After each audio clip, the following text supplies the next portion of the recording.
సిద్ధపడదామండి. హెబ్రీలోకి రాసినటువంటి పత్రిక 11వ అధ్యాయము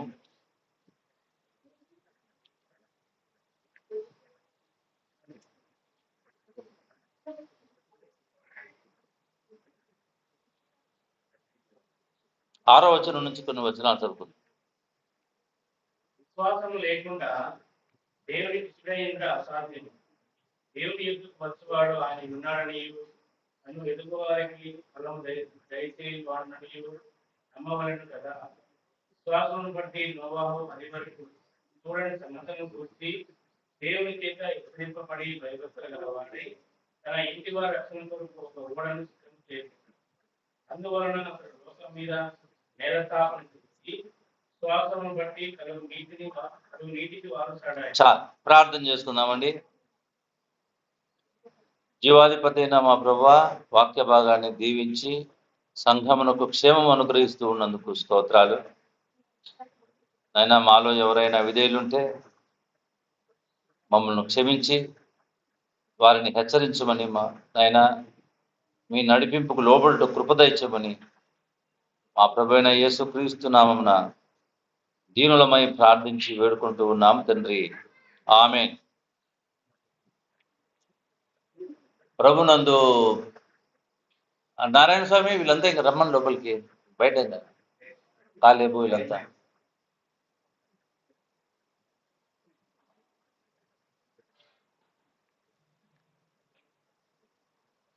కొంచెం టిఫిన్ సెక్షన్ కూడా కొంచెం కష్టంగానే ఉంది.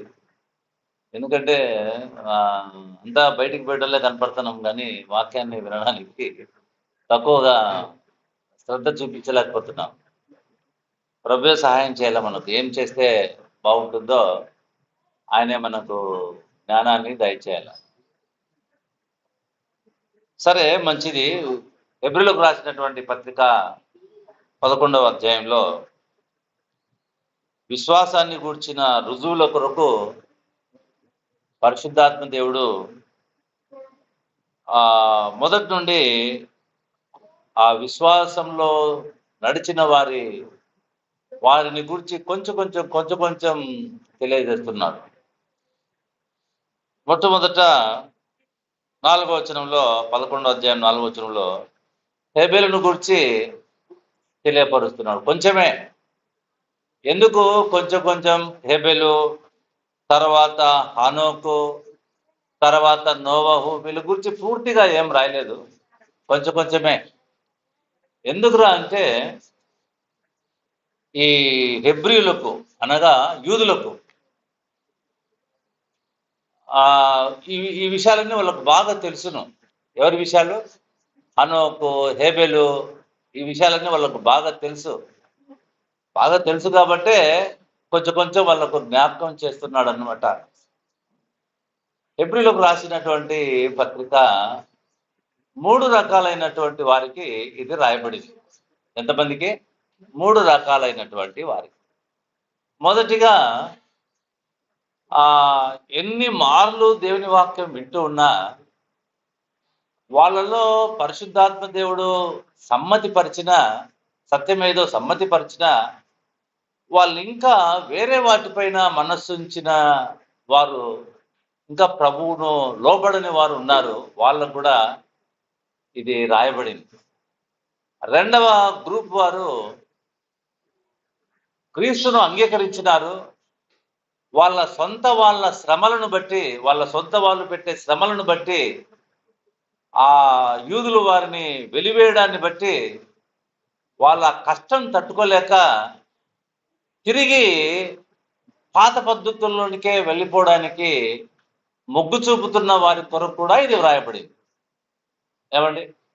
ఇంకా కొందరికి అసలు దేవుడే లేడు అన్న వారికి దేవుడు ఉన్నాడని తెలియజేసే విధంగా ఈ 3 రకాలైనటువంటి వ్యక్తుల కొరకు ఇది రాయబడిందండి. హెబ్రీలోకి రాసినటువంటి పత్రిక అందరిని దృష్టిలో పెట్టుకున్నాడు ఆయన. అందరిని దృష్టిలో పెట్టుకున్నాడు. అందుకనే హెబ్రీలోకి రాసినటువంటి పత్రిక 1వ అధ్యాయంలో దేవదూతల కంటే ఆయన శ్రేష్ఠుడని రాయబడింది. అంటే అర్థం ఏంటి? యూదులు చాలా మంది యేసుక్రీస్తును కంటే ఎవరిని ఎక్కువ ఆరాధిస్తా ఉన్నారు? దేవదూతలు. అసలు దేవదూతలు లేకోకుండా లోకం కూడా సృష్టింపబడలేదు. దేవదూతలు దేవుని సన్నిధిలో ఉండేవాళ్ళు. దేవదూతలు ఆ ధర్మశాస్త్రం రావడానికి దేవదూతలే ఆధారం. వాళ్ళు ఎప్పుడు మన చుట్టూ ఉంటారు, మనల్ని కాపాడుతుంటారు అని వాళ్ళు యేసుక్రీస్తును గురించి కంటే దేవదూతలకు వాళ్ళు ఎక్కువగా ప్రాధాన్యత ఆరాధన చేసేవాళ్ళు. అందుకనే ఆయన దేవదూతల కంటే శ్రేష్ఠుడని రాయబడింది. ఇంకా కొందరు ఏం చేస్తున్నారంటే ప్రవక్తలే గొప్ప వాళ్ళు, ప్రవక్తల కంటే ఇంకా యేసుక్రీస్తు కూడా ఒక ప్రవక్తనే కానీ ఆయన దేవుడు కాదని నమ్మే వాళ్ళు ఉన్నారు. అందుకంటే ఆయన మోసే కంటే శ్రేష్ఠుడని వ్రాయబడింది. ఇట్లా ప్రభునందు పిల్లరా ఈ ఈ వ్రాతలో చివరికి 11వ అధ్యాయంలో అసలు విశ్వాసం అంటే ఏంటి, విశ్వాసం అంటే ఏంటో, విశ్వాసం అన్నది నిరీక్షింపబడు వాటి యొక్క నిజస్వరూపము అని ఒక డెఫినేషన్, ఒక నిర్వచనం చెప్తా ఉన్నాడు. విశ్వాసం అన్నది నిరీక్షింపబడు వాటి యొక్క నిజస్వరూపం, అదృశ్యమైనవి ఉన్నవి అనుటకు రుజువునై ఉన్నది. అదేంటి విశ్వాసం అంటే? అదే విశ్వాసం అంటే. విశ్వాసం అంటే నాకు బాగైంది, నేను దేవుని నమ్ముకున్నాను, అది కాదు విశ్వాసం అంటే. నీకు బాగా కావడం, నీకు బాగైనట్లు అసలు దేవుని నమ్మని వారు కూడా బాగవుతుంది. నీకు ఆహారం అనుగ్రహింపబడ్డం, దేవుని నమ్మని వారు కూడా ఆహారం తింటూ ఉన్నారు. వాళ్ళకేం ఉద్యోగాలు రాకుండా ఉన్నాయా? వాళ్ళేమి మేలు అనుభవించుకోకుండా ఉన్నారా? కాదండి. విశ్వాసం అన్నది వేరు. విశ్వాసం అన్నది నిరీక్షింపబడు వాటి యొక్క నిజ స్వరూపము. ఆ విధంగా ఆ నిర్వచనం చెప్పి ఆ నిర్వచనాన్ని అనుసరించి ఆ పాత నిబంధన గ్రంథంలో ఉన్న కొందరు భక్తుల జీవితాలను పరిశుద్ధాత్మ దేవుడు మన ఎదుట ఉంచినాడండి. అందులో మొట్టమొదట హెబెల్ గురించి చాలా కొద్దిగా వ్రాయబడింది. హెబెల్ ఏం చేసినాడు? ఆ అన్నదమ్ములు ఇద్దరు కూడా దేవుని ఎదుటికి అర్పణలు తెచ్చినారు. అన్న ఏం చేసినాడు? కాయగూరలలో కొన్నిటిని తెచ్చినాడు. హెబెల్ ఏం చేసినాడు?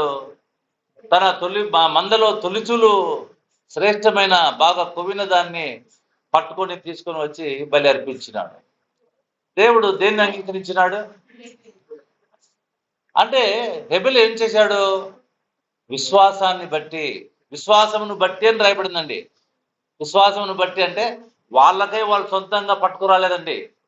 వాళ్ళకై వాళ్ళు సొంతంగా నువ్వు కాయగూరలు తెస్తావా, నేను పొట్టేలు తెస్తానని వాళ్ళకై వాళ్ళు సొంతంగా రాలేదండి.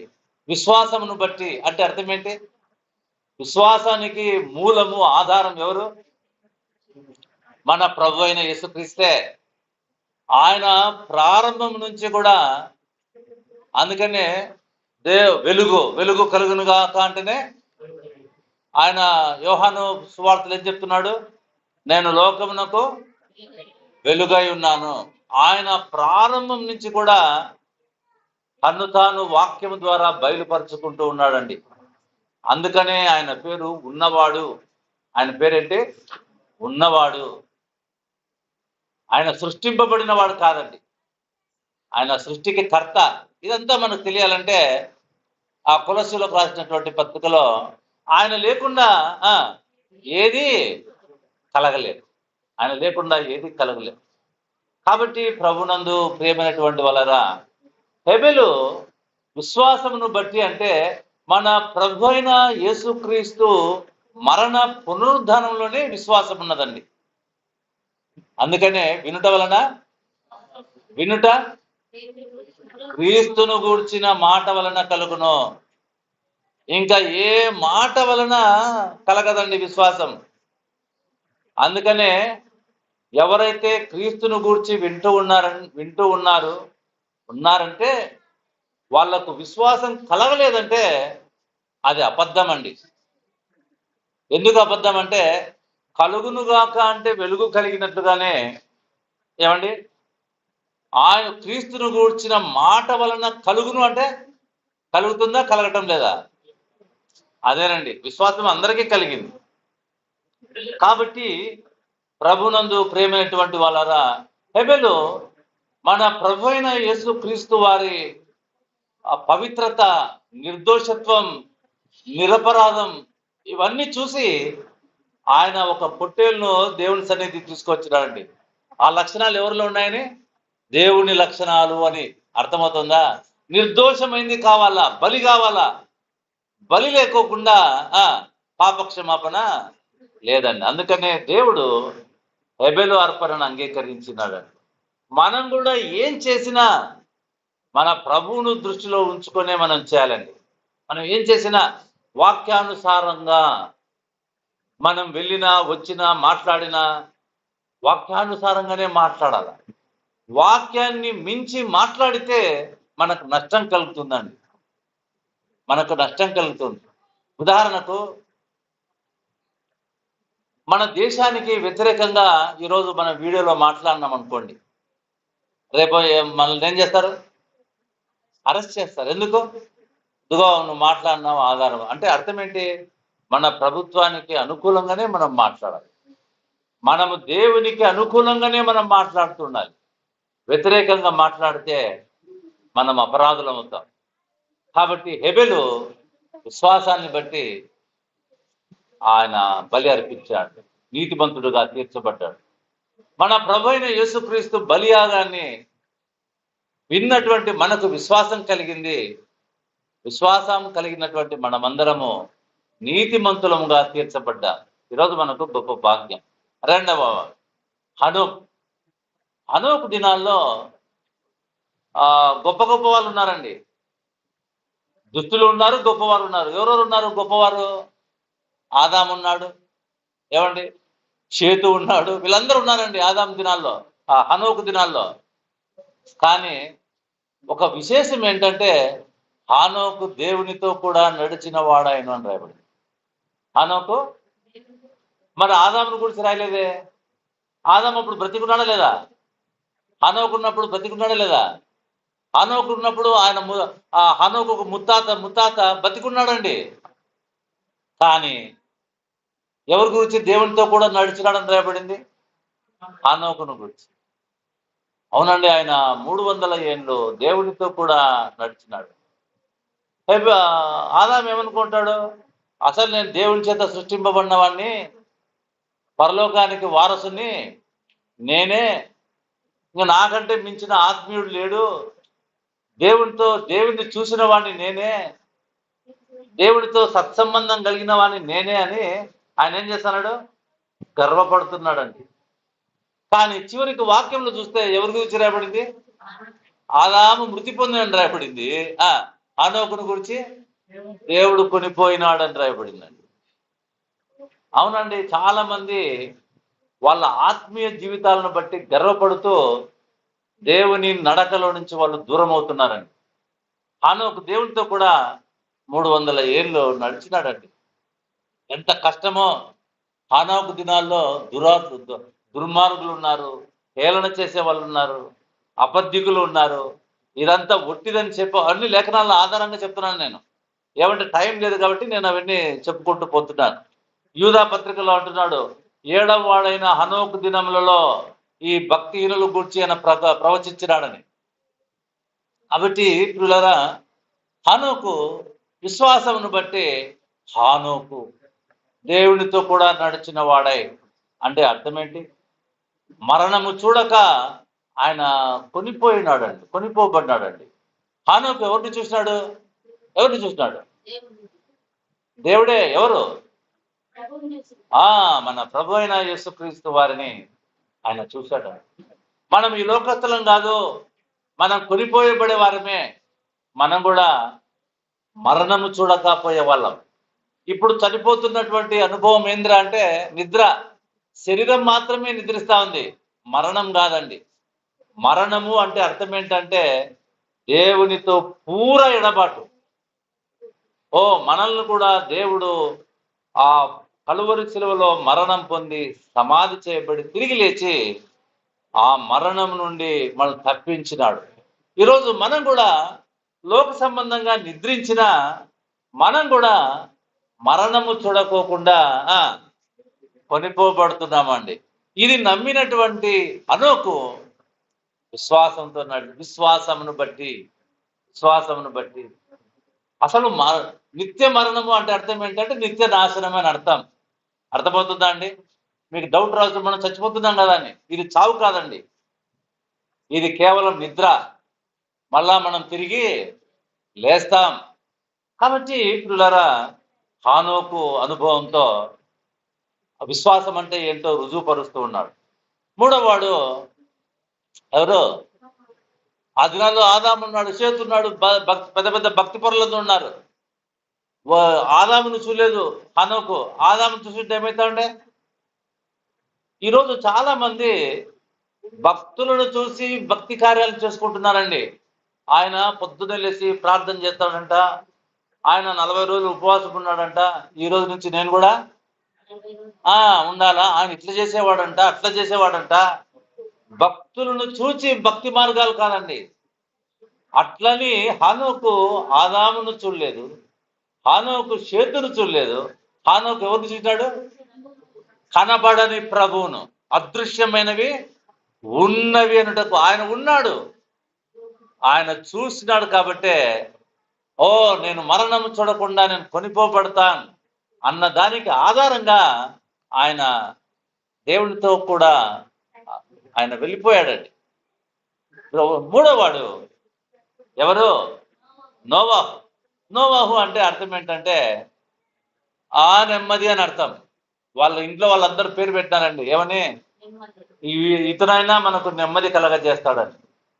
మనం కూడా మన పుట్టిన పిల్లలకు వెతికి వెతికి వెతికి వెతికి ఈవెన్ భార్య భర్తలకు కూడా మధ్యలో పోరాటం కలిగి ఆ పేరా ఈ పేరా ఏ పేరని. కానీ దైవ గ్రంథంలో పేర్లు పుడితే వాళ్ళ జీవితాలను బట్టి పేరు పెడతాన్నారండి, పేరును బట్టి వాళ్ళు జీవించారండి. నోవాహు వాళ్ళు నెమ్మది కలగజేస్తాడని పేరు పెట్టారు, కానీ వాళ్ళకి నెమ్మది ఏం లేదండి. ఈవెన్ హనోకు కూడా, నోవాహుకే నెమ్మది లేదు. ఆయన కూడా నిత్యనాశనానికి వారసుడుగానే ఉన్నాడండి. ప్రభునందు ప్రేమైనటువంటి వాళ్ళరా, ఈ ఉదయకాల సమయంలో హనోకును గురించి మనం కొన్ని విషయాలను నేర్చుకున్నాం.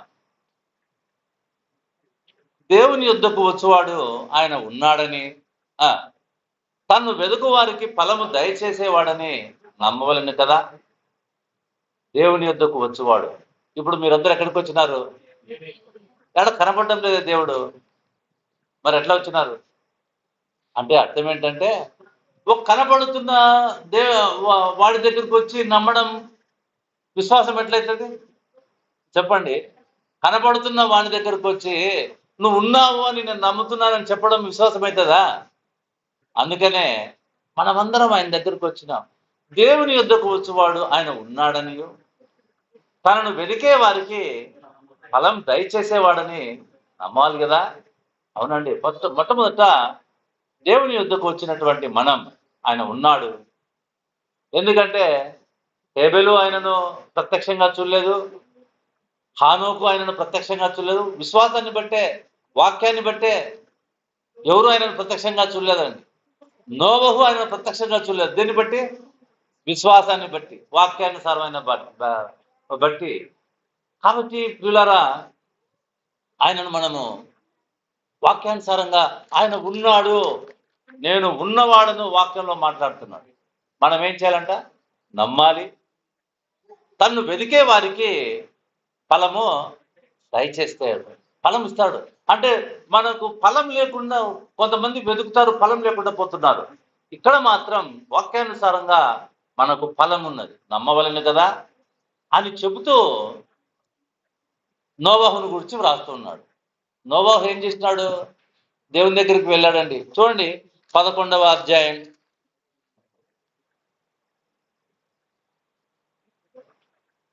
6వ వచనంలో, విశ్వాసము లేకుండా దేవునికి ఇష్టడై ఉండుట అసాధ్యము. విశ్వాసం లేకోకుండా దేవునికి ఇష్టడై ఉండుట అసాధ్యము.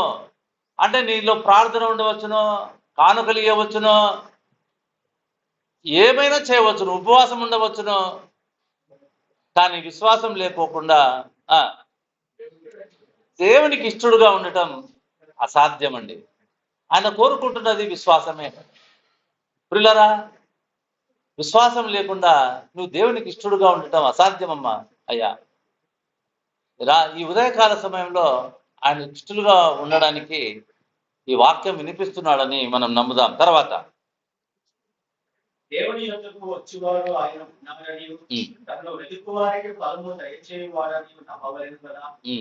విశ్వాసమును బట్టి నోవాహు నీ వరకు చూడని సంగతులను గురించి దేవుని చేత హెచ్చరింపబడి భయభక్తులు గలవాడి తన ఇంటి వారి రక్షణ కొరకు ఒక ఓడను. విశ్వాసమును బట్టి నోవహు అది వరకు చూడని సంగతులను గురించి దేవుని చేత హెచ్చరింపబడి. ఏం చూడలేదు నోవాహు?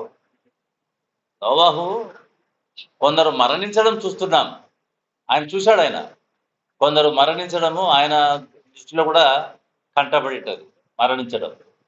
కానీ ఉన్నపాటున అందరూ ఒకేసారి మరణించడం అనేది ఆయన ఎప్పుడైనా చూసినాడా? మనం కూడా చూడలేదండి. అందుకనే దేవుని చేత హెచ్చరింపబడ్డాడండి. నోవహు అది వరకు చూడని సంగతులను గురించి దేవుని చేత హెచ్చరింపబడినటువంటి వాడై. ప్రియులారా, ఇక్కడ గమనిద్దాం, ఆయన ఏమీ చూడలేదండి. అంతవరకు నీళ్లు లేదు. అంతవరకు నీళ్లున్నాయా? నీళ్లు లేవు. ఆ నీళ్ళల్లో మనుషులు చచ్చిపోతారు అంటే ఎవరైనా నమ్మడానికి ఆధారాలు ఉన్నాయా? ఏం లేవండి. అటువంటి దినాల్లో దేవుడు నోవహుతో మాట్లాడాల్సి వచ్చింది. దేవుడు నోవహుతో మాట్లాడు. నాకున్న అనుభవం ఏంటంటే, దేవుడు నోవహుతోనే కాదు అనేకులతో మాట్లాడినాడు. కానీ ఎవరు ఈ కార్యాలను నమ్మలేదండి. అయా, లోకంలో పాపం ఎక్కువైపోయింది, దేవుని మార్గం నుంచి అందరు తప్పిపోయినారు, వాళ్ళందరికీ శిక్ష నేను జలప్రళయాన్ని నేను రప్పిస్తున్నాను, జలప్రళయంలో అందరూ చనిపోతారు, ఆ చనిపోయే వారిలో నువ్వు కూడా ఉంటావు అని నోవాహును దేవుడు హెచ్చరించినాడండి. నోవాహునే కాదు, ఈరోజు నోవాహును హెచ్చరించిన దేవుడు ఈరోజు కూడా హెచ్చరిస్తున్నాడు. ఏమని? ఆయా విశ్వాసం లేకోకుండా నువ్వు ఏమైనా భక్తి కార్యాలు కలిగి ఉండవచ్చునో, నువ్వు నష్టపోతావు, నువ్వు విడవబడతావు, నిత్యనాశనానికి పాత్రుడవుతావని దేవుడు తన వాక్యం ద్వారా హెచ్చరిస్తున్నాడండి. అయితే నోవాహు ఆ విషయాన్ని భయపడ్డాడండి. ఎందుకంటే అది ఎవరు చెప్పినారు? సృష్టికర్త అయినటువంటి దేవుడే చెప్పినాడు. ఒక్కసారి నోవాహు జీవితాన్ని చూద్దామండి. ఆదికాండము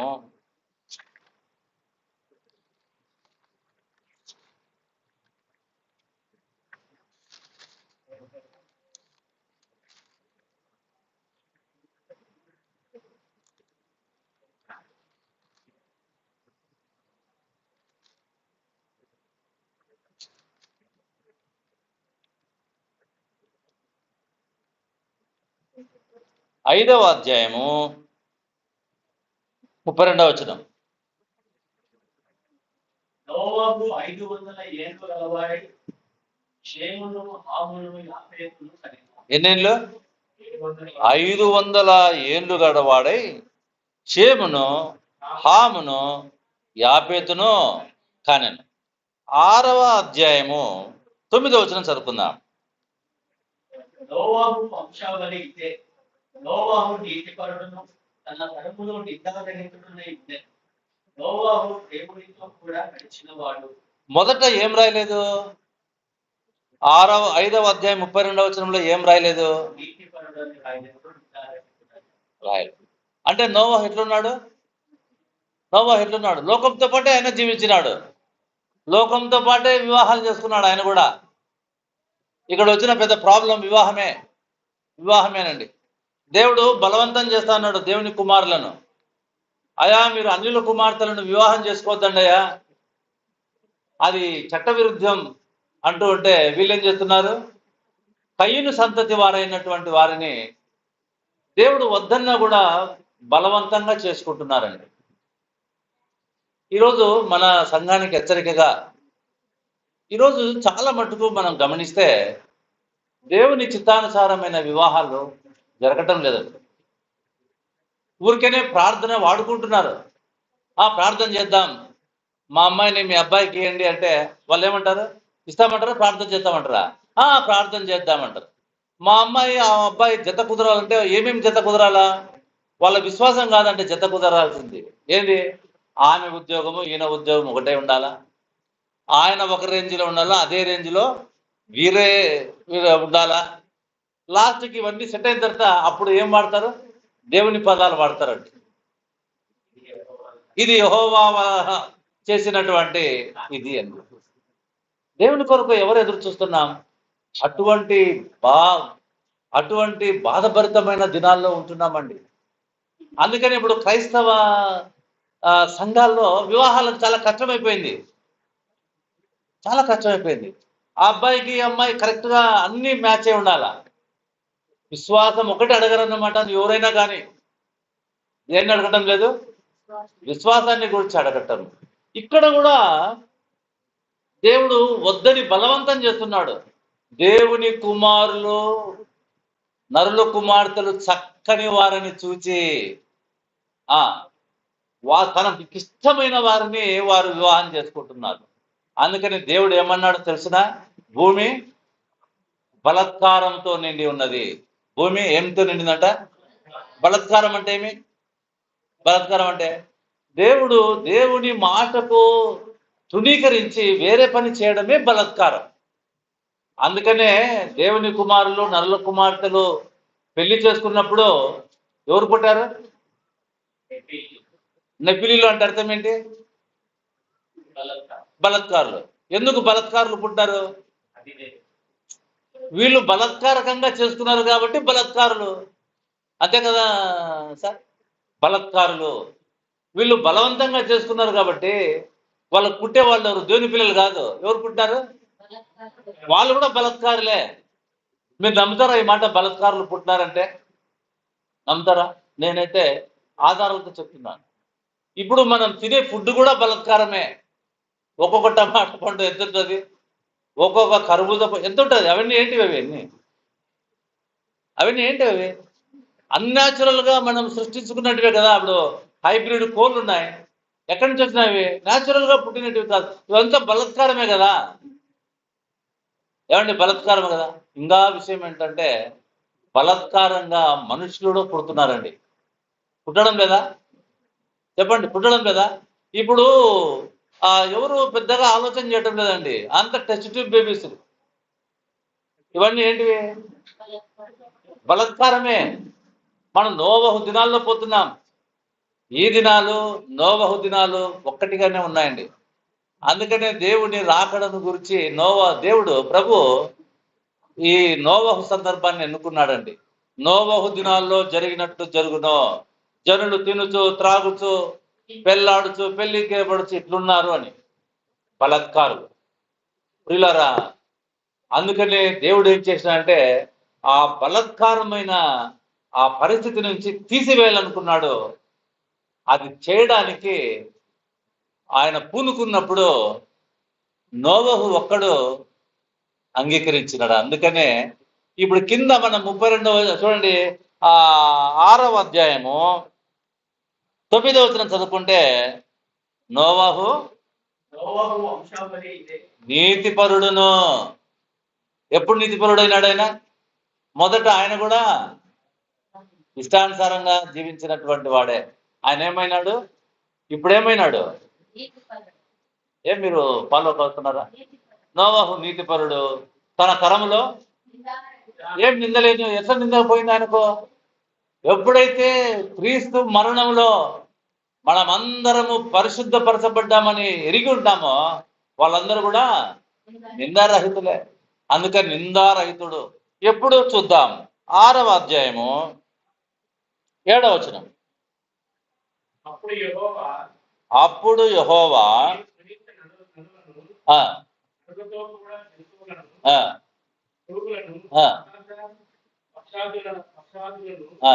భూమి మీద ఉండకుండా ఆ, తుడిచివేయుదును.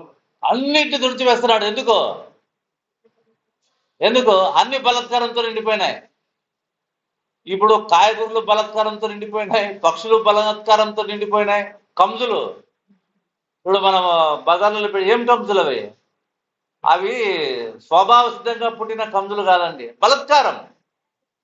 అందుకనే ఏం చేసినాడంటే దేవుడు భూమి మీద జంతువులను, అంటే అర్థం ఏంటి? అప్పుడే బలాత్కారం అన్నది అన్నింటినీ నాశనం చేస్తా. అయితే చదువు బ్రదర్. అదే ఎలయనగా ఆ, నేను వారిని సృష్టించినందుకు సంతాపం పొంది ఉన్నాను అని. అయితే అయితే నోవాహు యెహోవా దృష్టి యందు కృప పొందిన వాడై. నోవాహు కృప పొందిన వాడైన. ఎందుకు కృప పొందినాడు? ఆయన అంగీకరించినాడండి. అమ్మో, ఇది సర్వనాశనం అయిపోతుంది. మిగిలిన ఎవ్వరు కూడా అంగీకరించలేదండి. అంగీకరించలేదు. ఇదంతా ఒట్టిదిలే చెప్తా ఉంటారు, ఓ మామూలే. నోవాహు దినాలు చాలా కష్టతరమైన దినాలండి. నోవాహు దినాలు ఎటువంటి దినాలు? మనం జీవిస్తున్న దినాలు ఎటువంటివి? కష్ట దినాలేనండి. ఎందుకు దినాలంటే విశ్వాసంలో జీవించడానికి ఒక్క పరిస్థితి అనుకూలంగా లేదండి. సంఘము తప్ప విశ్వాసంగా జీవించడానికి బయట ఒక్క పరిస్థితి కూడా అనుకూలంగా లేదండి. మనుషులు అసూయ, మనుషుల్లో ద్వేషం, ఒకరు నాశనం చేసుకోవడం, మాట్లాడుతున్నారు కానీ ప్రేమ లేకపోవడం, ఇవన్నీ అటువంటి దినాల్లో మనం జీవిస్తున్నామండి.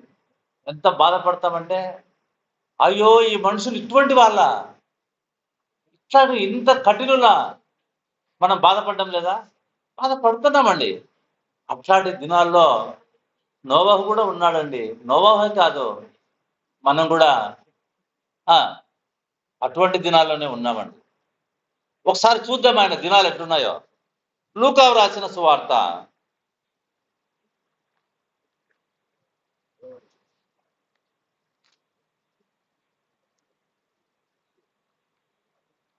17వ అధ్యాయం 26వ వచనం.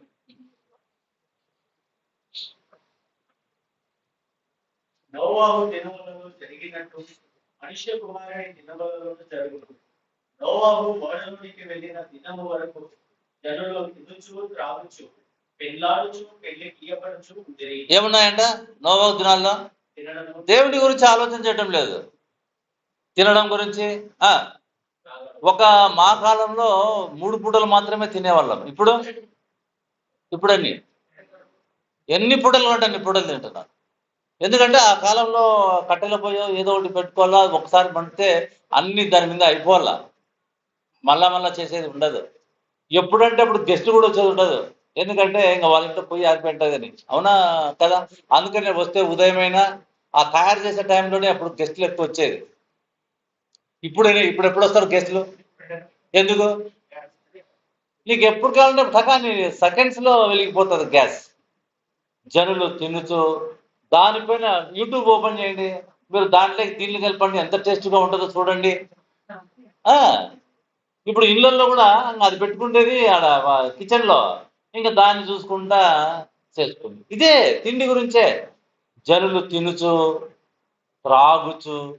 త్రాగడం అంటే నీళ్ళు తాగేది కాదు, అక్కడ మద్యం తాగేది. ఇప్పుడు ఆ దేశాలే మద్యం పైన ఆధారపడినాయి. రాబడి రావాలంటే మద్యమే, రకరకాల మందులు, ఏమండి మద్యమే. జనులు తినుచు, దాని గురించి ఆలోచన, తినుచు త్రాగుచు. నెక్స్ట్ పెళ్ళాడుచు, పెళ్లికి ఇయ్యబడుచు. ఏమంటే పెళ్ళి వాళ్ళకు ముఖ్యమేది పెళ్ళాడుచు. జనులు ఎంత సుఖాన్ని ప్రేమిస్తున్నారు చూడండి, ఎంత సుఖాన్ని తినడం కంటే భాగ్యం లేదు, త్రాగడం కంటే ఇంకా పరలోకం లేదు అన్నట్లుగా వాళ్ళు జీవిస్తున్నారండి. అటువంటి దినాల్లో మనం ఉంటున్నాం. ఎప్పటి వరకు ఉన్నాయంటే ఆ దినాలు నోవాహు ఓడలోనికి వెళ్ళే వరకు. అదే మనుష్యుని కుమారుని దినాల్లో కూడా. ఇవి ఎవరి దినాలు? ఇవన్నీ మనుష్య కుమారుని దినాలే. ఇట్లా జరుగుతున్నాయి. తర్వాత ఇంకెట్లా ఉన్నారో చూద్దాం. పేతురు రాసిన పత్రిక, మొదటి పత్రిక 3వ అధ్యాయం 13వ వచనం. మీరు మంచి విషయములలో ఆసక్తి కలవారైతే మీకు హాని చేయవాడెవడు? మీరు ఒకవేళ నీతి నిమిత్తం శ్రమ పడినను మీరు ధన్యులే. వారి అంటే ఇప్పుడు మనం ఏం చేస్తున్నాము? నీతి నిమిత్తము శ్రమ పడుతున్నాం. మనం ఎవరమంట? ధన్యులే. ఇప్పుడు నీతి నిమిత్తము శ్రమ పడుతున్నాం. తర్వాత వారి బెదిరింపునకు భయపడుకుడి. అంటే ఇప్పుడు ఏం చేస్తున్నారు? బెదిరిస్తున్నారండి. బెదిరింపులు ఉన్నాయి, కలవరపడొద్దండి. ఇవన్నీ ఎవరి గురించి రాస్తున్నారు తెలిసిన? నోవహుకు శ్రమ పెట్టినారు, బెదిరించినారు, కలవరపరిచినారు. నోవహుకే కాదు, మనల్ని కూడా బెదిరిస్తా అన్నారు, కలవరపరుస్తున్నారు. చదవాలా? నిర్మలమైన మనస్సాక్షి కలిగిన వారి మీలో ఉన్న నిరీక్షణను గురించి మిమ్మల్ని నేర్చుకోవడం ప్రతి వానికి సాత్వికముతోనూ భయముతోనూ సమాధానము చెప్పుటకు ఎల్లప్పుడూ సిద్ధముగా ఉండి మీ హృదయములందు క్రీస్తును ప్రభువుగా చూడండి, మనం ఎప్పటికైనా ఏదో గర్వంగా కాదు, మా దేవుడే గొప్ప, ప్రభువును లోపల ప్రతిష్ఠించుకొని మనము హేతు అడిగే వారికి సమాధానం చెప్పాలండి. ఎక్కడైనా మా దేవుడే గొప్ప ఇది కాదండి. మన దేవుడే ఎంతో విధేయతగా లోకంలో జీవిస్తే మనం గర్వంగా డిబేట్లు పెట్టుకొని మనం జీవించడానికి, మాట్లాడుకోవడానికి వీల్లేదండి. తర్వాత అప్పుడు మీరు దేని విషయమై దుర్మార్గులని దూషింపబడతారో దాని విషయమై క్రీస్తును మనల్ని ఏమంటున్నారంట? దుర్మార్గులు అంటా అన్నారు. ఎటువంటి దినాలు ఉన్నా మనం ఏమి చేయలే, కానీ ఏమంటున్నారు? మనల్ని దుర్మార్గులు అంటున్నారు. తర్వాత క్రీస్తునందున్న మీ సత్ప్రవర్తన మీద అపనింద వేయవారు సిగ్గుపడతారు. దేవుని చిత్తము అలా ఉన్న ఎడల కీడు చేసి శ్రమ పడుట కంటే మేలు చేసి శ్రమ పడుటయే బహు మంచిది. మన ప్రభుని కూర్చిన విషయాన్ని చూపిస్తున్నాడు. మన ప్రభు కూడా మనల్ని దేవుని దగ్గరకు తీసుకురావడానికైనా శ్రమ పడ్డాడు. చివరికి ఆయన ప్రాణం పెట్టాడు. అర్థమవుతుందా? తర్వాత 20 వచనం 19-20 దేవుని దీర్ఘశాంతము ఇంకా కాదు, ఇంకా అంటే అర్థమే ఇంకా ఫైనల్ స్టేజ్ అన్నమాట. ఇంకా కనిపెట్టుచుండినప్పుడు పూర్వము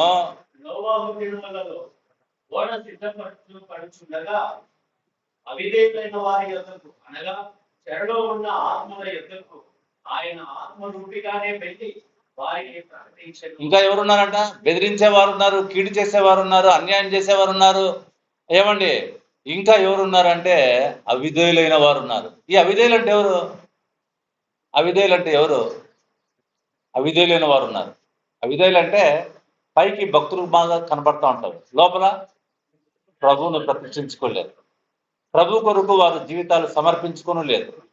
పైకి మాత్రం చర్చిలకు రావడం, పైకి మాత్రం కానుకలు ఇవ్వడం, పైకి మాత్రం ప్రార్థనలు చేసుకోవడం, కానీ హృదయంలో వాళ్ళు దేవునికి దూరంగా ఉన్న వీళ్ళు అవిధేయులు.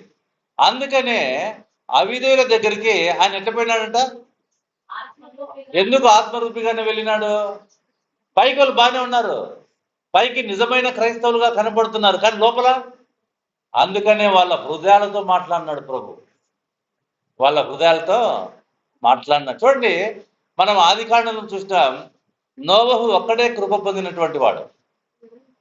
కృప అంటే అర్థం ఏంటి? ఆయన కూడా చనిపోవాల్సిన వాడే, కానీ దేవుని కృపను బట్టి తప్పించబడ్డాడు.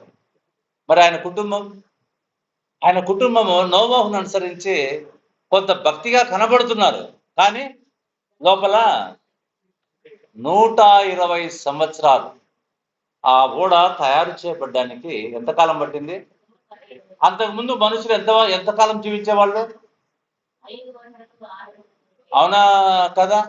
అయ్యా, ఇంకా 120 ఏళ్ళకే నోవాహు ప్రకటన, 120 ఏళ్ళకే ఇదంతా నాశనం అయిపోతుంది, ఈ ఓడలో ఉన్నవారు మాత్రమే బ్రతికింపబడతారు, నీళ్ళు వస్తాయి, అందరు చచ్చిపోతారు, అందరికి ఏం తెప్పిస్తా ఉంది? కోపం. ఏందయ్యా ఏమి లేని దాని దగ్గర ఏం సాగు బతుకుల గురించి మాట్లాడుతున్నావు? ఏం నీళ్ళు వస్తాయంట, ఓడ లేస్తుందంట, ఇదంతా ఎందుకు అబద్ధాలు చెప్తున్నావు? ఆయన మీద నిందలు, అన్యాయం చేస్తా ఉన్నారు.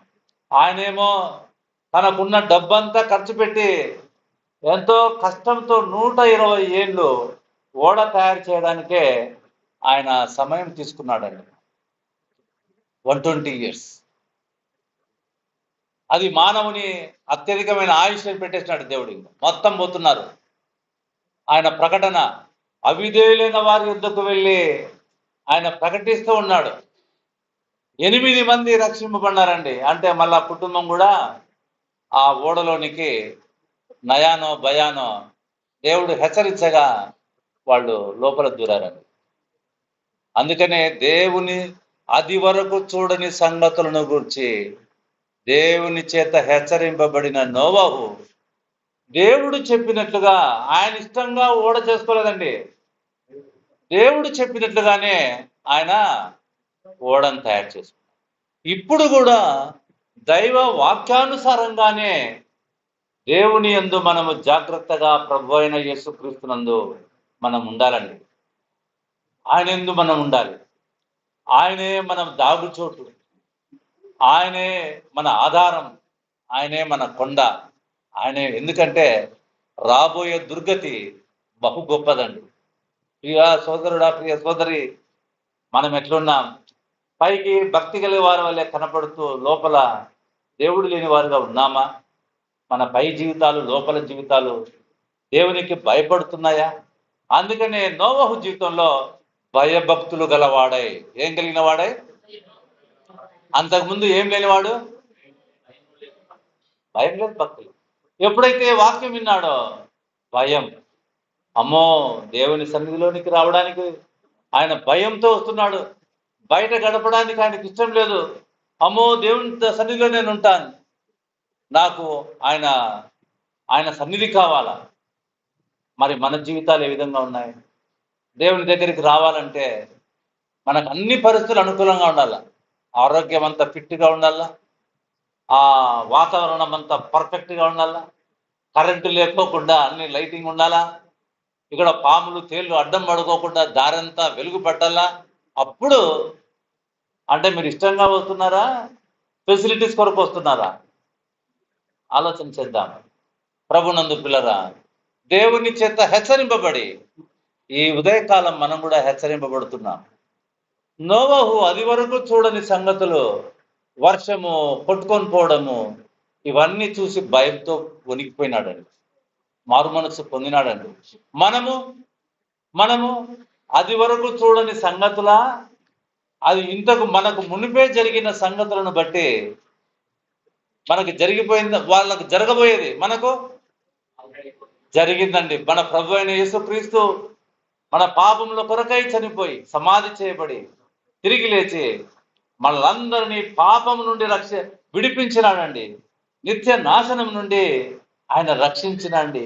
ఈ మాట వింటే ఇప్పుడు భయం కాదు కావాల్సింది, ఇప్పుడు సంతోషంతో ప్రభువా నా కొరకు రక్షణ సిద్ధపరిచినవా అయ్యా అని మనము దేవుని దగ్గరికి వచ్చేవారుగా ఉండాలండి. సంతోషపడాలి. ఇప్పుడు ఆయన భయపడ్డాడు. ఇప్పుడు దుర్గతి గురించి మనం ప్రకటించడం లేదు. ఏమండి, ఇప్పుడు ఏ గతి గురించి ప్రకటిస్తున్నాం? ఆయా నిన్ను పరలోకానికి వారసుడుగా చేసినాడు. ఆయన నీ కొరకు మరణం పొంది, నా కొరకు మరణం పొంది సమాధి చేయబడి నిన్ను నన్ను నాశనం నుండి రక్షించినాడయ్యా. 2000 సంవత్సరాల క్రితం జరిగిన సంఘటన నీకు ఆయన చెబుతూ ఉంటుండగా నీవు అంగీకరిస్తే ఈనాడు నీకు క్షేమం అండి, క్షేమం. ఆయన దుర్గతిని గురించి చెప్పడం లేదు, నీకున్న భాగ్యాన్ని గురించి చెప్తున్నాడు. విశ్వాసి, నీ భాగ్యం ఎంత గొప్పది. ప్రభునందు ప్రియ సోదరుడా, ప్రియ సోదరి, ఆయన ఏం చేసినాడంటే విశ్వాసమును బట్టి కలిగే నీతికి ఆయన లోకం మీద ఏం చేశాడంట? అంటే అర్థం ఏంటి? లోకమంతా ఆయన ఏం చేస్తాంది? తికోడా, ఏంది ఇది? డబ్బులన్నీ ఖర్చు పెట్టుకుంటా ఓడ అంట, ఇదేం నీళ్ళలో నీళ్ళు ఆడున్నాయి, తేలేదేంది, అది ఎట్లా, ఏంది ఇది, వాళ్ళకు అర్థం కాని విషయం. పిచ్చోడు డబ్బులన్నీ ఖర్చు పెట్టుకుంటున్నాడు వాళ్ళ ఇంట్లో వాళ్ళకి లేకోకుండా. ఆయన మీద అపనిందే వేసినారు, ఆయన ఎగతాళి చేసినారు, ఏమో చేసినారు. నీవు వేస్ట్, నీవే నాశనం అయిపోయేదని చెప్పినారు. కానీ ఇప్పుడు అయా మీరు పలికిన పలుకులన్నీ అబద్ధమేనయ్యా, ఈరోజు మీరు నాశనం అయిపోయినారు. ఇదిగో విశ్వాసం ద్వారా ఓడ లాంటి నా ప్రభు ద్వారా నేను రక్షింపబడినానయ్యా, నేను ఓడలో ఉన్నందుకు ఆ నీటి ద్వారా రక్షింపబడినానయ్యా, నా కుటుంబం రక్షింపబడిందయ్యా అని ఆయన సాక్ష్యం చెప్తూ లోకం మీద ఆయన నేరం మోపినాడండి. మీరు నమ్మలేదు, నమ్మనందుకు మీకు శిక్ష. ప్రియ సోదరుడా, ప్రియ సోదరి, ఈ సాక్ష్యాన్ని కలిగి ఉండాలంటే నీవు ఆయన యందు ఉన్నావా, మనం ఆయన యందు ఉన్నామా? ఎంతో కాలం లేదండి, ఇంకా నీవు పెళ్ళిళ్ళు, ఇంకా నీవు ఇండ్లు, ఇంకా నీవు ఉద్యోగాలు, ఇంకా నీ భవిష్యత్తు గురించి ఆలోచన చేస్తూ ఉంటే ఈరోజే నువ్వు మాను. ప్రభువుపై లక్ష్యముంచు, ఆయన నీ జీవితాన్ని ఆయన నడిపిస్తాడు.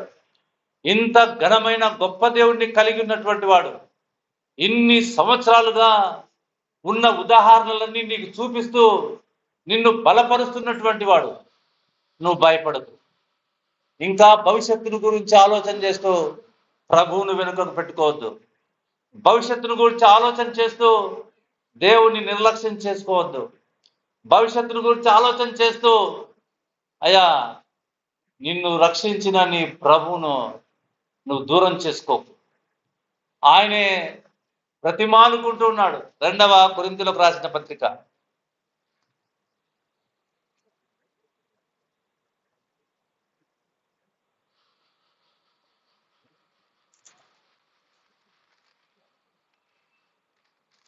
5వ అధ్యాయం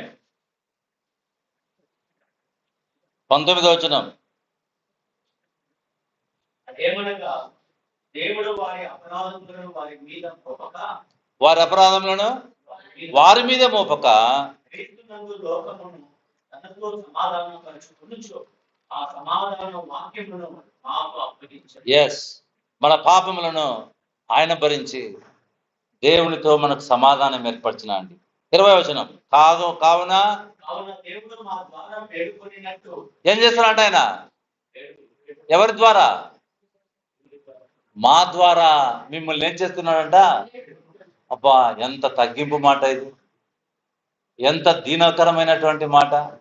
ఆజ్ఞాపించవలసినటువంటి దేవుడు మా ద్వారా అయ్యా నీ కొరకు రక్షణ సిద్ధపరచబడి ఉన్నది అని ఆయన మా ద్వారా వేడుకొనినట్లు మేము క్రీస్తుకు రాయబారులమై దేవునితో సమాధానపడుడని క్రీస్తు పక్షముగా మిమ్మల్ని బ్రతిమాలుకొనుచున్నాము. మనం ఏం చేస్తున్నాం? బ్రతిమాలుకుంటున్నామండి, బ్రతిమాలుకుంటున్నాం. ప్రభునందు ప్రియులారా, ఎంత గొప్ప భాగ్యం! ఈ అవకాశాన్ని నువ్వు పొందుకో అని బ్రతిమాలుకుంటున్నాం. దేవుడు మా ద్వారా వేడుకుంటున్నాడు. ఎంత ప్రేమ కలిగిన దేవుడు, ఎంత కృప కలిగినటువంటి దేవుడు కదా. ఆ కృప కలిగినటువంటి ప్రభువును మనం ఏం చేస్తున్నాం? ఈ రోజుకి నిర్లక్ష్యం చేస్తాం. సమయానికి కుడికలకు రాం, దేవుని మాటలు వినడానికి ఇష్టపడం. ఈరోజు ఈ మాటలు విన్నావు కాబట్టి నీకు ధైర్యం. ఆయన నీ హృదయంలో బలపరుస్తున్నాడు. భయపడకు అయా, భయపడకు. ఈరోజే ఆయనను అంగీకరించండి, ఆయనపై ఆధారపడదాం. కాబట్టి విశ్వాసమును బట్టి నోవహు తన ఇంటి వారి రక్షణ కొరకు ఏం చేసినాడంట? ఒక ఓడను సిద్ధం చేసుకున్నాడు. ఓడను సిద్ధం చేసుకున్నాడు. మనం కూడా మన ఇంటి వారి రక్షణ కోసం కూడా మనం కూడా సిద్ధం చేసుకునేటువంటి వారుగా మనం ఉందాం. అందరికీ ఒకే వాడే, అందరికీ మన ప్రభు అయిన యేసుక్రీస్తు ఒక్కడే. ఆయన యందు విశ్వాసం ఉంచి మనము నిత్య జీవాన్ని పొంది ఆయన కొరకు జీవిద్దాం. దేవుడు తన మాటలు మనందరి కొరకై దీవించును కాక. ప్రార్థన చేసుకుందామండి. మన మధ్యలో ఉన్న సహోదరుడు పీటర్ వచ్చి ప్రార్థన చేస్తాడు. తర్వాత ఈ ఒక 2 దినాలు సువార్త కూడికల కొరకు ప్రార్థన చేద్దాం. రేపు అయినా ఎల్లుండైనా మరి బోర్వెల్ కొరకు ప్రార్థన చేద్దాం. మీ చేతనైనంత, ఇంత అని కాదు, మీ చేతనైనంత మీరు సహాయం చేయాలని ప్రభునందు మనవి చేస్తున్నాం.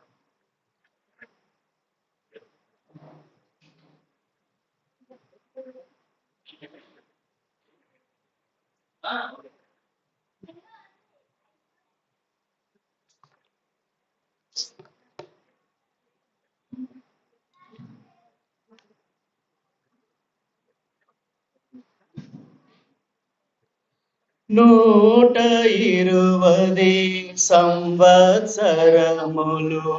చాటెను నోవాహు దేవుని వాక్యము. 120 సంవత్సరములు చాటెను నోవాహు దేవుని వాక్యము.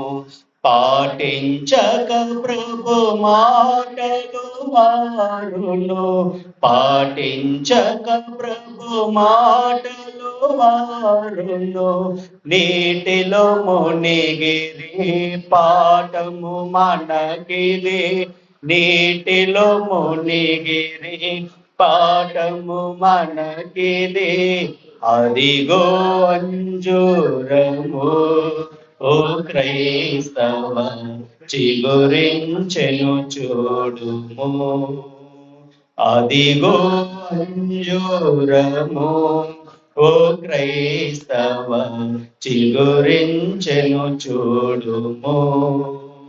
ఇదిగో నేను త్వరగా వద్దును, సిద్ధపడుడి అను స్వరమును వినవా. ఇదిగో నేను త్వరగా వద్దును, సిద్ధపడుడి అను స్వరమును వినవా. అదిగో అంజూరము ఓ క్రైస్తవ చిగురించెను చూడుము. లోకము మోసము రంగుల వలయము, నాశన కూపము నిరతము శోకము. లోకము మోసము రంగుల వలయము, నాశన కూపము నిరతము శోకము. యేసే మార్గము సత్యము జీవము, యేసే మార్గము సత్యము జీవము. యేసుని రాజ్యము నిత్యానందము, యేసుని రాజ్యము నిత్యానందము. అదిగో అంజూరము ఓ క్రైస్తవ చిగురించెను చూడుము. అదిగో అంజూరము ఓ క్రైస్తవ చిగురించెను చూడుము. ఇదిగో నేను త్వరగా వద్దును, సిద్ధపడుడి అను స్వరమును వినవా. ఇదిగో నేను త్వరగా వద్దును, సిద్ధపడుడి అను స్వరమును వినవా. అదిగో అంజూరము ఓ క్రైస్తవ చిగురించెను చూడుము. ప్రార్థన. మమ్మను మిక్కిలిగా ప్రేమించుచున్న అత్యంత కృప కలిగిన దేవ, మీ ఘనమైన నామమునకు స్తుతులు స్తోత్రాలు తండ్రి. ఈ పరిశుద్ధ దినమందున ఇలాగున మీ మధ్యరావరణములు చేరి మిమ్మలను ఆరాధించి మిమ్మల్ని మహిమపరచుటకు మాకిచ్చిన ఈ గొప్ప తరుణమునకై మీకు స్తోత్రాలు తండ్రి. లేఖన భాగముల యందు మీరు నా తండ్రి మమ్మల్ని హెచ్చరించిన విధానమును బట్టి మిమ్మల్ని స్తుతించుచున్నాము తండ్రి. నిజమే, విశ్వాసము లేకుండా మీకు ఇష్టలై ఉండుట అసాధ్యం. కాబట్టి మా విశ్వాస జీవితంలో నా తండ్రి మీరు ఉన్నవాడు అని, అనువాడు అని, మిమ్మల్ని వెతుకు వారికి ఫలము దయచేయవాడు అని మేము నమ్మిన వారమై, అలాగున విశ్వాసము కలిగిన వారమై నా తండ్రి మీకు ఇష్టమైన భక్తి జీవితం చేయడానికి, మీకు ఇష్టమైనటువంటి ఆధ్యాత్మిక జీవితం కొనసాగించడానికి మీ లేఖనముల ద్వారా మమ్మల్ని బలపరిచినందులకై మీకు స్తోత్రాలు. అలాగున మీకు ఇష్టలుగా ఉంటూ నా తండ్రి విశ్వాసమందు మేము బలపడిన వారమై మీకు నా తండ్రి మహిమకరంగా జీవించినట్లు మమ్మల్ని బలపరచండి.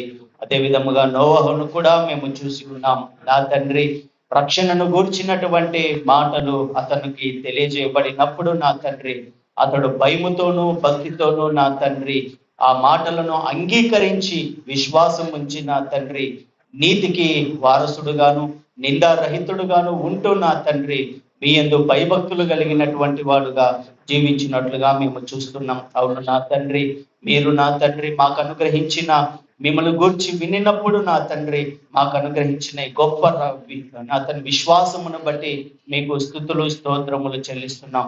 ఈ విశ్వాసమును కలిగిన వారమే మీలో బహుగా ఫలిస్తూ నా తండ్రి మీకు మహిమకరంగా ఇళ్ళలో జీవించినట్లు మమ్మల్ని బలపరచండి తండ్రి. మీకు స్తోత్రాలు. ప్రభు అయిన యేసుక్రీస్తునందు మాకు అనుగ్రహించిన ఈ గొప్ప రక్షణకై మీకు స్తోత్రాలు నా తండ్రి. ఆనాడు నా తండ్రి ఏ విధంగా అయితే నోవాహు మాటలు విని తనను తన కుటుంబాన్ని రక్షించుకొనుటకు ఓడలో ప్రవేశించి ఉన్నాడో, నేటి దినమందు కూడా రక్షణ ఓడవైన క్రీస్తు ప్రభువా మీ యందు నేనును మా కుటుంబమును నా తండ్రి మా సంఘమును చేరి నా తండ్రి సురక్షితముగా ఉండే భాగ్యాన్ని మీరు మాకు అనుగ్రహించినందులకై మీకు స్తోత్రాలు. మా పాపముల నిమిత్తమై మీరు శ్రమపడి నా తండ్రి మాకు అనుగ్రహించిన ఈ గొప్ప రక్షణకై మరొకసారి స్తోత్రములను చెల్లిస్తున్నాం. వాక్యం విన్న ప్రతి హృదయాన్ని మీ కృప చేత బలపరచండి.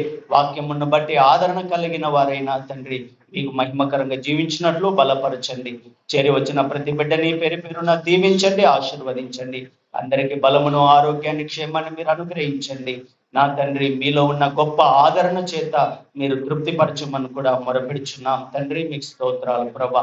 ప్రకటనలు చేయబడినట్లుగా నా తండ్రి రాబో దినాలలో నా తండ్రి బయట ప్రాంతమునకు వెళ్ళి సువార్త పరిచర్య చేయనట్లుగాను, అదే విధముగా నీటి కొరకు నా తండ్రి బోర్వెల్ నా తండ్రి ప్రయత్నము మేము చేస్తుండగా వాటి విషయంలో కూడా తగిన ఆలోచన ఆర్థిక సహాయం మీరు అనుగ్రహించి నడిపించి మీరే మహిమ పొందమని మొరపెడుచు నా తండ్రి ఆహారం సిద్ధపరచుటలో ప్రయాసపడుతున్న ప్రతి బిడ్డని దీవించి ఆశీర్వదించమని మొరపెడుచు మరొకసారి మమ్మల్ని అందరినీ బలిష్టమైన మీ పాద సన్నిధికి సమర్పణ చేయొచ్చు. స్తుతి మహిమ ఘనత ప్రభావములను నిరంతరం మీకే అర్పిస్తూ యేసుక్రీస్తు పరిశుద్ధమైన నామమున ప్రార్థించి స్తుతించి వేడుకొనుచున్నాము పరమ తండ్రి. అందరికీ వందనాలండి. అందరికీ